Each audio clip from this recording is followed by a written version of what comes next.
Hello, welcome to another Webcam Wednesday, which are the one-take webcam videos that I take on Wednesday mornings due to lack of time. I want to talk today about the idea of the direction of time. I think probably most people think of themselves as moving forward in time and seeing the future in front of them and the past is behind them. I think the way, for example, that sign language works, as far as I know, is that you put things in the future like that and in the past like that. And that is obviously an image of time which people use quite a lot in English conversation. When they say before, we use that word in a temporal sense and also in a spatial sense, as in when you are before the house, you are in front of the house. And so I think that's probably quite an important one, but it's not the only way of seeing things.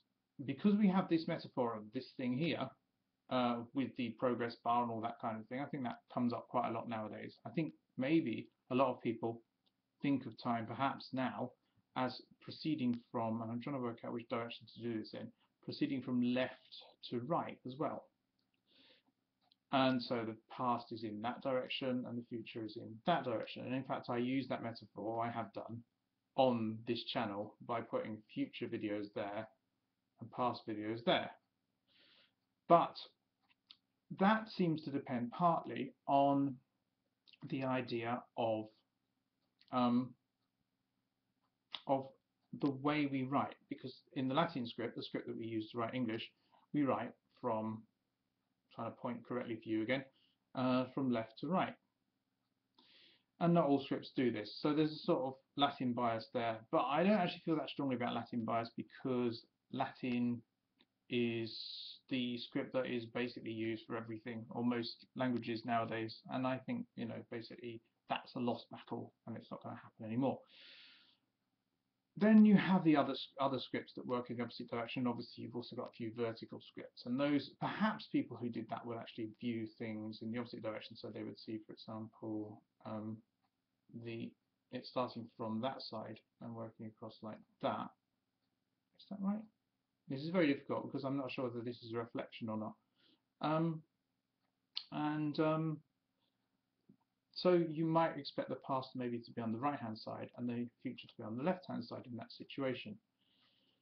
And you could also see yourself as moving backwards, and in a sense that makes a lot more sense to me, because if you're moving backwards, your memories can constitute what you see in front of you as you move backwards away from the screen or from the past. You move away from the past, you see these things, and then as events occur, you move past them like that.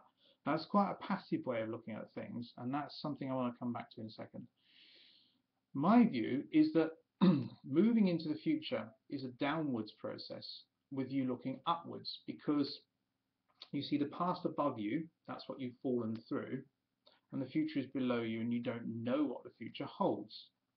So to me, the most obvious metaphor for past and future is to have the past up here and you're moving downwards into the future.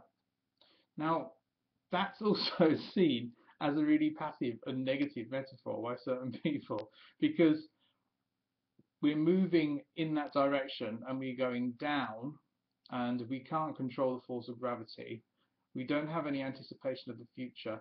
We look into the past in a really unhealthy manner, and so it's probably not very good to think of things in that way. And maybe I should change my metaphor, but I'm also quite attached to it because it's really unusual to see things in that way, and it does come naturally to me to see things like that. So just to be different and non-conformist, I'm afraid I'm going to stick to that. So if you like this video, please rate, comment, share and subscribe. If you dislike it, please tell me why so I can go in a corner and cry, and I'll see you tomorrow.